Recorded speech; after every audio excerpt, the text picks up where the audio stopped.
압도적 재미 매불쇼. 자, 그러면 연예계 소식을 통해서 우리 사회를 들여다보는 시간이죠. 지금 함께 하시죠. 한낮에 매불 논란. 김갑수 선생님 어서 오십시오. 네, 안녕하세요. 네, 안녕하세요. 고맙습니다. 자, 그리고 허재무 씨 함께합니다. 네, 웃음이 빵빵 허잼입니다. 반갑습니다. 네, 웃음 언제 빵빵했다 그래? 이제 해보려고. 해보려고요. 네. 고맙습니다. 오늘 최소한 빵 50만 원어치, 웃음빵 50만 원어치 좀 부탁드리겠습니다. 수산이는 빵집 알바할 때 저는 빵을 처먹기만 했어가지고 너무 뭘 해도 안 되네. 예. 아이 참. 자, 오늘은 첫 번째 어떤 소식 가지고 오셨습니까? 지난주 말씀을 좀 드렸는데요. 스스로를 뒷것이라고 치겠지만 보내고 나니까 잔상이 참 많이 남습니다. 예, 학전 김민기 대표의 추모 이야기를 좀 가지고 왔는데요. 지난 24일 서울대학교 병원 장례식장에서 고인의 발인식이 열렸고요. 별도의 연결식은 따로 치러지지 않았습니다.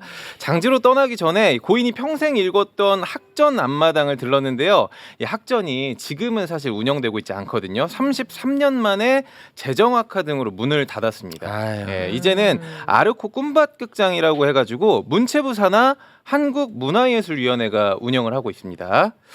유족들에 따르면 김민기 대표가 한 서너 달 전부터 죽음을 담담하게 좀 맞이하면서 그저 고맙다. 할 만큼 다 했다라는 말을 자주 했다고 합니다. 주인공 인간이 아니었던 유일한 인간 고 김민기 대표를 향한 추모의 물결이 각계에서 계속 이어지고 있습니다. 배우들 추모부터 보면요, 이 학전 출신 배우 장현성, 설경구, 황정민 씨가 고인의 마지막 가는 길을 함께 했습니다. 다 그 학전 출신들입니다. 네, 대배우들이 참 많이 나왔는데 이 가수들도 음악계에서도 추모 메시지가 이어졌는데 빈소를 찾은 조영남 씨는 김민기는 73세에 죽었어도 요절이다 라고 표현을 하면서 세상에서 가장 늙게 요절한 천재라고 추모를 했습니다.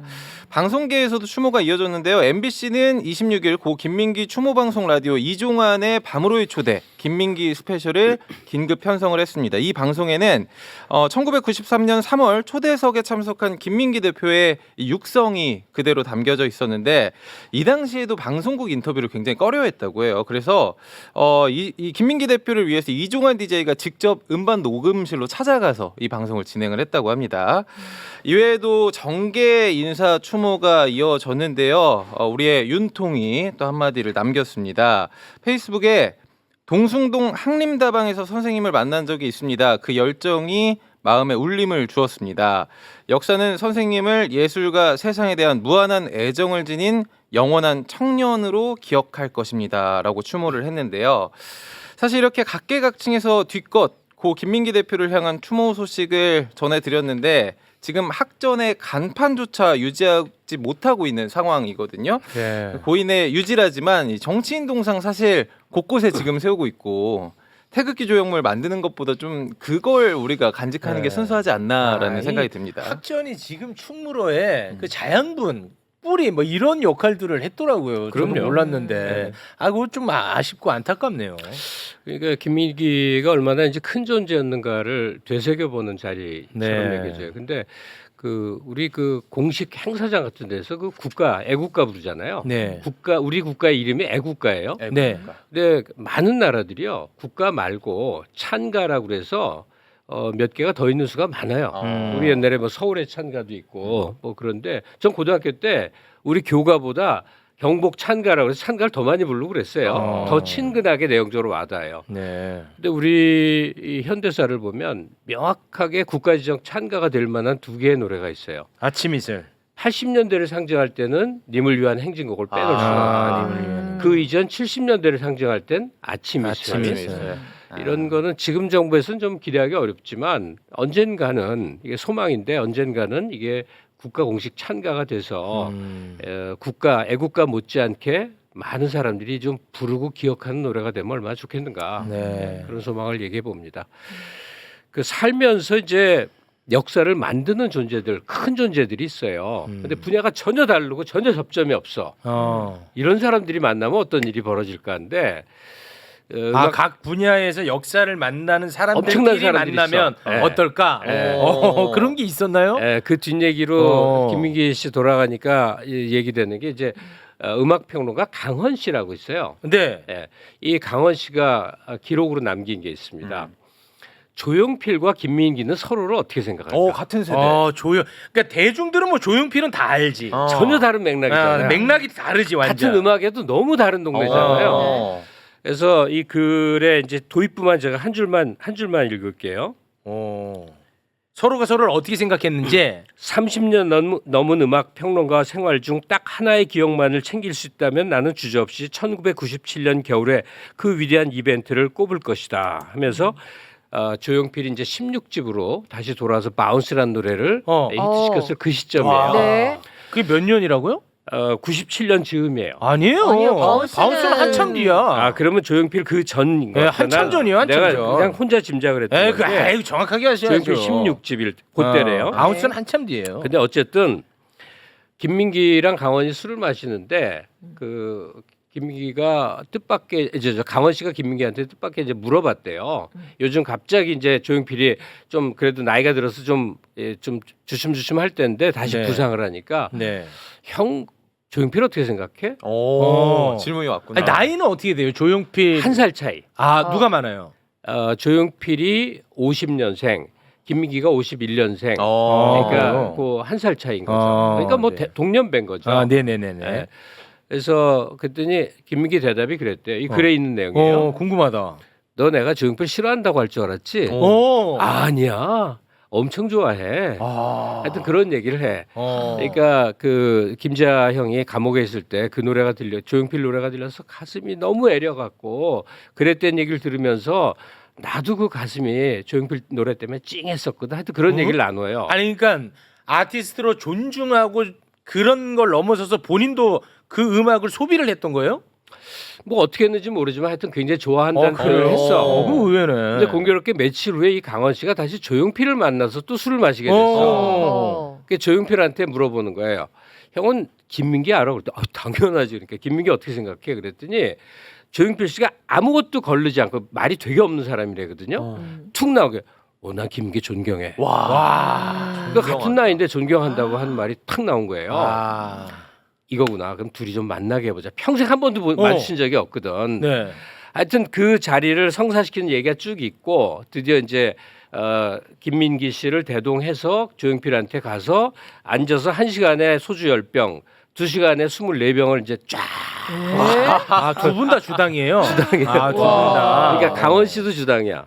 세 분 다 주당이야. 셋이서 하여튼 2시간 동안에 24병인가를 마시고 거나하게 나와서 이제 비틀비틀 골목을 지나가는데 아주 옛날식 그 카페가 있더래. 정말 70년대식 카페래. 거기 들어갔더니 주인 아주머니가 이제 알아보고 조용필이 왔잖아. 그러니까 이제 딴 방을 내주니까 또 거기서 마시다가 갑자기 조용필이 가서 노래방 기계 앞에 갔더니 노래하겠다고 딱딱딱딱 누르더니 딱 노래하는데 그게 아침 이슬이야. 조용필 씨가 이거 미쳤다. 그 장면은 미친 장면이다. 온몸을 다해서 조용필이 아침 이슬을 부르는 거야. 그러고 나서 조용필 씨는 여기에 영향을 받은 거예요. 조용필 공연하면 다 어떻게 생각해요? 체육관에서 수천 명 모았고 수만 명 모아놓고 하잖아요. 근데 그날 이후로 조용필이 대학로 소극장에서 공연 열겠다. 조용필 멋있네. 아니 멋있는 사람이지. 아니 진짜로 멋있는 사람이지. 멋있네 조용필. 500석 작은 소극장에서 생애 최초로 그런 공연을 해요. 멋있다. 그리고 그것도 그 당시 사실 화제이긴 했어. 그 뒤에 이 김민기가 있다는 사실은 안 알려졌지만, 근데 그 소극장 공연에 김민기가 꽃다발을 들고 찾아오는 거야. 와 미쳤다. 그런 거 안 하는 사람이거든. 영화 같다. 김민기도 누굴 축하한다고 꽃다발 준비해서 가서 이거 안 하는 사람들이거든. 심하다고 들었는데. 하여튼 그런 그 고수들의 그 만남의 얘기. 좋다. 강원 씨가 그 둘의 만남의 상을 얘기를 하는데 둘이 아무 얘기 없다 한마디 툭 던진대요. 툭 던지고. 툭 던지고. 좋다 좋아. 되게 서원문답. 영화 같아요. 말씀하시는데 쫙. 좋네. 그러니까 스토리가.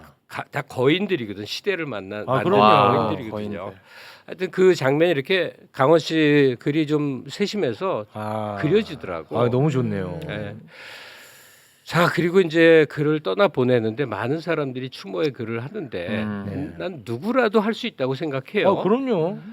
하지만 그 대통령 윤석열 씨가 추모글을 쓴 거 보면서 정말 생뚱맞구나 그런 생각을 했어요. 아이고 거인이 돌아가셨으니까 대통령으로서 추모하는 거죠. 이것까지 뭘? 근데 뭐 굉장히 극찬을 해놨던데 네. 바로 김민기적인 것과 연관된 사람들을 지금 탄압하고 좌파로 몰고 블랙리스트 만드는 게 당연하다고 생각하는 이진숙을 방통위원장으로 뽑고 하는 정반대의 사람이 대단하면 한 자락 얹으려고 하는 것. 이 검사들의 속성 같아요. 좋은 일이면 뭐 그냥 사실이고 진실이고 아무 관계 없어 그냥 막 말해버리는 거예요. 근데 이런 걸 보면서 참 가소롭다 싶으면서 한 가지 생각이 떠오른 게 있어요. 이게 원래 미국 대통령들이 그렇습니다. 문학에 큰 별이 지고 나면 굉장히 아주 속 깊은 성명을 발표해요. 근데 그 중에 빌 클린턴 시절에 제리 가르시아라는 사람이 좀 일찍 죽어요. 이 사람이 바로 히피 문화의 대표적인 뮤지션이에요. 기타리스트. 그레이플 데드 보컬리스트예요. 그레이플 데드의 이제 멤버인데 우리나라엔 좀 덜 알려졌는지 모르지만 딱 전인권을 생각하면 돼요. 그냥 그대로 그런 비슷한 사람이야. 네네네네. 근데 클린턴이 그 추모 성명 속에서 자기도 사실 히피 문화에 심취해 갖고 반전 시위대에 열심히 앞장선 적이 있고 네. 대마초도 피우고 막 그런 시절 전문 시절이 있거든. 그런 걸 토로하는 거야. 그렇듯이 추모도 솔직하고 진실해야 된다. 그런 얘기예요. 어쨌든 김민기를 보내면서 우리 사회가 추모만 하고 있을 게 아니라 맨 처음에 한 얘기를 다시 되새기자면 아침 이슬 정도 님을 위한 행진곡 정도는 한국인이라면 학교 교과서에서도 배우고 또 우리가 어떤 자리를 가질 때는 애국가 부르기엔 조금 부담스러울 수도 있잖아요. 그럴 땐 다 같이 찬가로 이 노래를 부르면 얼마나 좋겠는가. 알겠습니다. 만약에 김민기 선생님이 지금 활약을 하고 있었다면 아마 이 정권의 미움을 또 받았던 사람일 텐데 당연하겠지. 그런 그러니까 현 대통령의 추모를 받는 게 저 지하에서 얼마나 부담스러울까. 이제 그런 측면에서 말씀을 해주신 것 같습니다. 예. 네, 알겠습니다. 선생님 몰랐던 그 칼럼 이야기 너무 좋았던 것 같습니다. 네, 너무 고맙습니다. 만약에 최욱 씨도 전혀 다른 분야의 어떤 사람과 만나서 서로 그러면 어떤 사람이 또 천재 대 천재. 고수는 고수를 알아본다니까. 재석 씨 한번 만납시다. 재석 씨 한번 만납시다. 그러면 지난주에 손석희 vs 최욱 많이 떴습니다. 근데 유재석 씨하고 만나면 약간 그림이 안 그려지는 게 네. 지금 김민규와 조용필은 네. 다른 동네에서 놀았지만 서로를 엄청 리스펙트하고 있었거든. 유재석이 그 최욱을 존재에 대해서. 죄송합니다. 그만하시죠. 그런지는 건 모르겠어. 사람 망가집니다. 죄송합니다. 네, 죄송합니다. 네. 자, 그러면 다음 준비한 네. 주제로 넘어가 보겠습니다. 지난 2월에 KBS에서 총선에 영향을 줄 수 있다면서 세월호 10주기 다큐 중단시켰거든요. 네. 저희가 그 얘기 했어요. 자, 이거는 말할수록 화가 나. 총선이 4월 10일이고 세월호 10주기 다큐는 4월 18일 총선 이후에 방영 예정인데 뭘 총선에 영향을 미친다고 그걸 못 틀게 합니까? 이 얘기를 계속했었지 예. 내가. 이 계속해서 얘기를 내가 맞아. 계속했었지. 근데 결국은 방영이 안 됐습니다. 그렇습니다. 네. 중단됐는데 이번엔 아예 세월호 리본을 지워버렸습니다.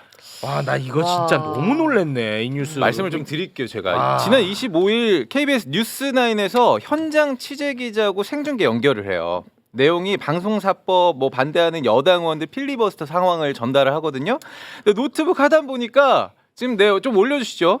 현장 기자의 노트북 일부분이 모자이크가 되어 있습니다. 아니 처음에는 세월호 원래 추모 네. 리본이 올라가죠. 그걸 올라가 먼저 있었어요. 올려주세요. 네. 요게 이제 9시 뉴스에 이렇게 그렇죠. 나간 겁니다. 이미 나갔어요. 예, 네. 세월호와 관련한 리포팅이 아닙니다. 근데 알고 보니까 이 당시 취재 기자의 노트북에 세월호 참사 추모 스티커가 붙어 있는 상황을 보니까 이걸 다시 보기 영상에서는 모자이크를 해서 내보내요. 네. 그래서 아까 지금 보시죠. 지금 이렇게 딱 돼 있는 스티커를 거야. 가리는데 자막까지 가려진 거예요. 급하게 하는 네.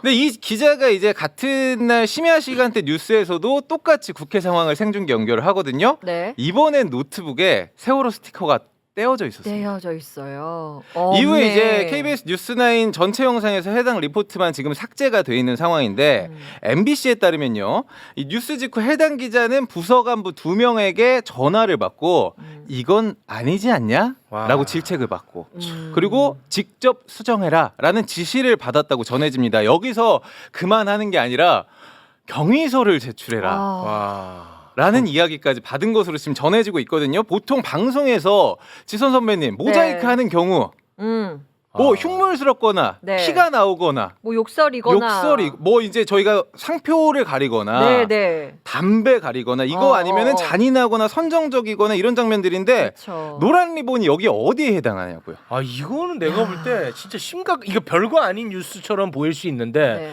저는 이거 진짜 매우 심각한 문제라고 무서워질 봅니다. 수가 있어요. 아니 만약에 제가 저 해당 기자였다면 먹고 살아야 되니까 참고 다니겠지만 너무 자괴감 들 것 같아요. 이거 경위서를 또 써서 내야 돼요. 본인이 저것도 지워야 되고. 그래서 지금 와. KBS 측은 어떻게 이야기를 하냐면 네. 보도 내용과 무관한 상표나 표식을 화면에 노출하지 않는다는 내부 방침을 가지고 있다. 담당 기자가 데스크의 의견에 동의해서 직접 영상 수정을 요청했다. 라고 이야기를 하거든요. 어머. 그러니까 이걸 회사 입장이라고 내놨는데 책임을 지금 기자에게 동의하고 직접 수정 요청했다 떠넘기는 거거든요. 와 이거는 진짜 기가 막힌 일이 벌어졌습니다. 여기에 대해서 어디서부터 와. 얘기해야 될까? 저는 세월호 일에서는 두고두고 못 잊는 게 하나 있어요. 이상하게 언급이 안 되더라고. 세월호 그 큰일이 아침에 벌어졌어요. 맞아요. 네. 그날 저녁에 방송 보신 분들 잘 기억을 되새겨 보세요. 나 잊을 수가 없어. 그날 저녁 방송에서 변호사들 뭐 해서 진행자랑 열심히 뭐 얘기하는 줄 알아요? 이런 사고 때는 얼마고 이런 사고 때는 네. 보상금 얘기를 이것들이 드립도 하고 있었다고. 예, 그 요새 그 얘기 많이 나옵니다. 이진숙이 나오면서 MBC에서 그런 걸 했었었죠. 그 방송을 내가 봤다고. 예. 이것들이 사람이야? 아. 고등학생이 엄청난 숫자가 죽었는데 이러면 얼마 받고 이러면 얼마 받고 이러면 보상금 얘기를 하는데 너도 나도 따라서 온 방송이 돈 얘기하고 앉았었다고 이것들이. 자, 이거 이 정도면 악마 아닙니까? 이 방송의 천박성. 근데 이제 시간이 흘렀어. 근데 이제는 세월호 표식도 모자이크를 처리해야 되는 세상이 왔어요. 와. 근데 제가 이건 의견이 아니라 큰일이다 이거. 난 정말 의문을 표하고 싶어. 그러니까 아. 그냥 그런 거잖아요. 뭐 이렇게 이태원 참사나 세월호 거는 정치적 사안이 아니잖아. 네. 무슨 고의 침몰설. 나 이거 다 개소리라고 생각해. 아, 그럼요. 네. 사고가 일어난 거야. 네, 네, 네. 이태원도 네. 좌파 세력들이 뒤에서 조장해서 그렇게 수백 명을 그렇게 그런 일이 안 생기건 대통령이나 지금 헛소리하는 거지. 그냥 사고가 일어난 거야. 경찰 인력이 빠지다 보니까 벌어진 거야. 이러면 이거야말로 모두가 같이 가슴 아파하고 특히나 정부에서 나라에서 최대한의 예를 다해서 추모하고 그렇죠. 유족들을 만나고 배려하고 할 수 있는 모든 걸 다 하면 우리도 일반 시민들도 그 가슴 아픈 게 좀 치유가 되고 박수도 치고 심지어 계산적인 얘기를 하자면 정치적으로도 좋을 거 아니야. 뭐 맞습니다. 뭐 근데 제 아주 질문은 나쁘게 계산을 하더라도. 그거야. 네. 제 질문은 그거야. 세월호 때도 그렇고 이태원 때도 그렇고 왜 보수라는 사람들은 이 재난과 고통 앞에서 이렇게 적대적일까? 아, 저도 그게 참 진짜 이해를 못 하겠어. 이해하기가 어렵고 이해하고 싶지도 않습니다. 유일하게 이해해 보려고 한 게 이거야. 남의 고통에 대해서 전혀 공감과 연민을 느끼지 못하는 존재를 뭐라고 부르죠? 소시오패스라고 그러잖아. 아니 소시오패스 성향 때문에 그런가 그런 건 모르겠는데 세월호 유족이나 이태원 그 참사 유족들을 대상으로 좌파 뭐 하여튼 입으로 할 수 있는 온갖 비난과 공격들을 다 해. 그쪽 세계의 사람들이 정부에서는 엄청나게 냉담하고 거기에 대한 항의 집회도 시위로 막으려고 그러고 뭐 하여튼 그냥 완전히 적을 상대하듯이 한단 말이에요. 이걸 난 누가 설명을 좀 해주면 좋겠어. 정말 아무리 생각해도 이해를 못 하겠거든. 아니 그 세월호를 추모하면 좌파라고 하는데 그것은 우파에 대한 모욕 아닌가 싶어요. 그럼 그러니까- 우파는 그러면은 추모 안 하는 사람들이 돼버리잖아요. 아니 그래서 그 우파라는 젊은이들이 와. 이게 두고두고 얘기하지만 세월호 유족들이 견디지 못해서 단식 농성을 하는데 옆에서 네. 피자, 치킨 이런 거 시켜갖고 냄새 피우면서 막 짐승처럼 먹어대는 그 영상을 지금이라도 찾아보세요. 이거 짐승들이거든. 근데 그걸 폭식 투쟁이라고 이름 붙여. 더 끔찍한 표현 이거 아이들이 바다에서 수장됐기 때문에 애들이 뭐가 됐다는데 나 말 못하겠어. 네네네. 인간의 입으로 말을 못하겠는데 그건 좀 인간이 짐승이 됐을 때 모습들을 이렇게 그 보수 지지자들이란 사람들이 보이고 그 정권 그들이 이룬 정권은 어떻게 이렇게 재난과 고통에서 몸부림치는 사람들을 향해서 적대적이고 이상한 이념에 딱지를 붙이고 공격하고 왜 이런 일이 반복될까? 너무나 이해를 못하겠어요. 정말 이해를 못하겠다는 얘기를 하는 거야. 내 의견이 없어. 의견이 없어요. 모르겠어. 사람으로서 어떻게 이럴 수 있는지는 모르겠어. 아니 근데 그 KBS의 간부 정도 되면 일단 입사 아무나 하는 거 아닙니다. 그렇죠. KBS 진짜 뭐, 그거 어려워. 공영방송이니까. 다 예. 공부 잘했던 사람들이야. 그 간부까지 가려면 내부에서도 또 이 평판이 좋아야 되지 않겠습니까? 이런 사람들이 이런 매우 이상한 생각을 했다고 쳐도 이걸 어떻게 얘기를 하고 그걸 어떻게 불로 처리를 하게 만드는지 저는 그게 진짜 끔찍하게 느껴져요. 그러니까 세월호 리본을 영원히 달겠습니다 하다가도 또 세월이 지나면요 또 흐릿해지니까 아직도 거기 서랍에 많은 사람들이 있을 거야.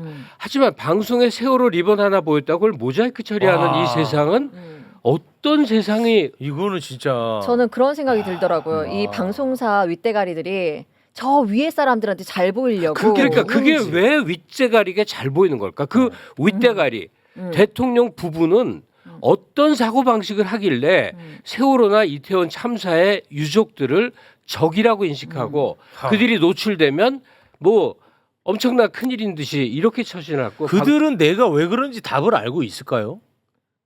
그들도 답이 없을 것 같아. 내가 볼 때 내가 왜 세월호 유족에 대해서 적대시하는지 내가 왜 이태원 참사 유족들을 만나지 않는지 그 스스로 답을 갖고 있을지 나는 그게 의문이에요. 아니 뭐 무당이 그랬는지는 몰라. 이태원 때 영정이고 이름이고 없는 꽃무더기 쌓아놓고 거기서 네. 매일 절하러 갔는데 나중에 보니까 천공이 그렇게 하라고 그랬다는 게 영상에 남아있더란 말이에요. 그러면 기독교인들이 생각할 때 최소한 여기에 대해서 항의는 해야 되지 않나? 근데 아무 소리 없어. 추모한 적 없어요. 그러니까 꽃무더기 쌓아놓고 맨날 가서 절했다고 그게 어떻게 추모야.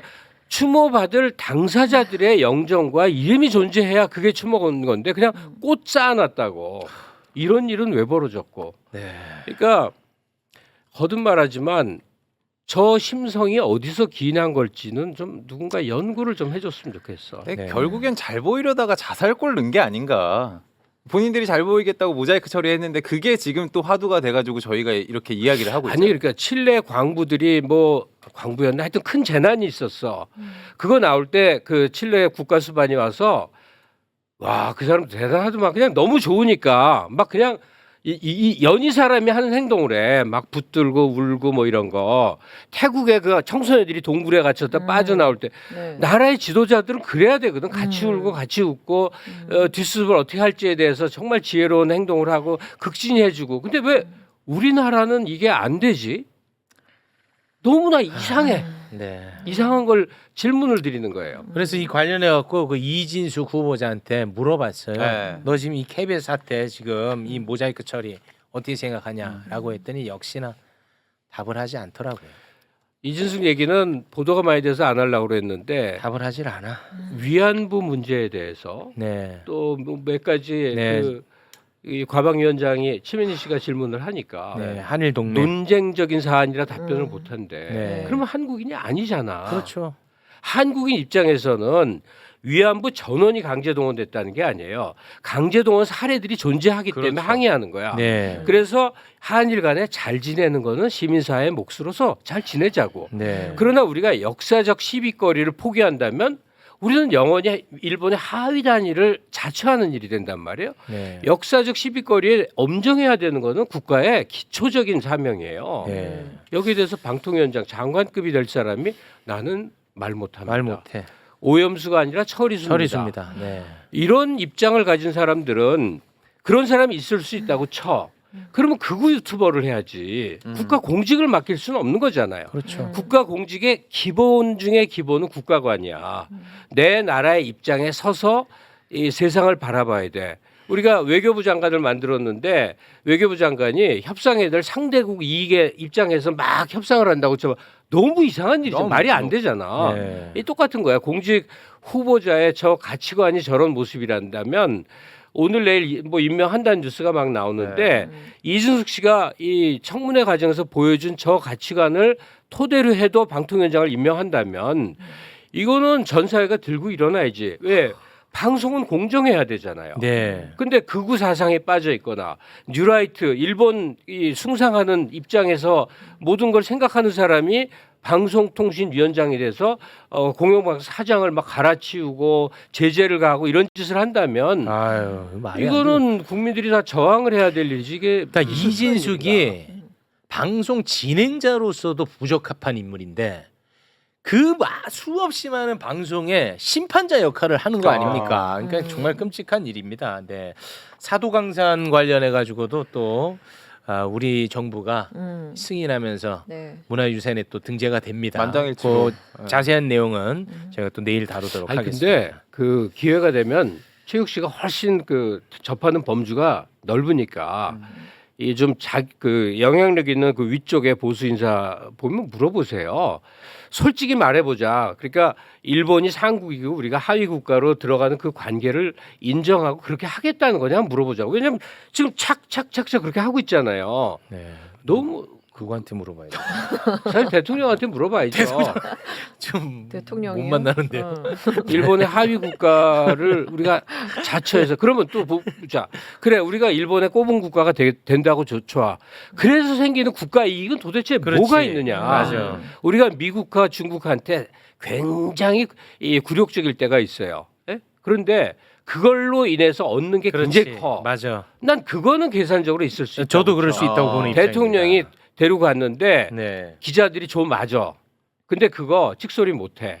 그 이유가 있었어. 뭐 그 길게 얘기할 일이 아닌데, 그러니까 그게 일본한테 우리가 굽히고 들어가서 일본의 하위 국가로 처신하는 게 어떤 국가 이익에 부응하는 건지 정말 묻고 싶어요. 네, 알겠습니다.